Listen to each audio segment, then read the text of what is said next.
Hey everyone, this is Tim from Your Six Tech. Today in this video, I'm going to show you how to fix your audio sync with your microphone.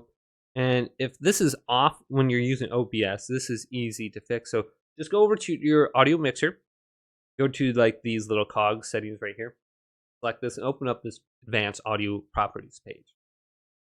Under here, we do have the option, we can do this for like our game audio or desktop audio or microphone audio. Typically it's like maybe my game audio that would be off sync. But we have the option right here, sync offset. We can go ahead and go to minus, or we can go to plus sync offset. So you can just add a few milliseconds here or there to the left or the right and see if the audio is syncing up with actually what is being presented on your video. So it's very easy to fix. Just go to this section and find out what you have to do, whether it's negative or positive, to sync your audio. So I have my desktop audio, my microphone audio, video capture devices, my PlayStation 5, my gameplay for that. Come to the section, sync your audio, and you should be good to go.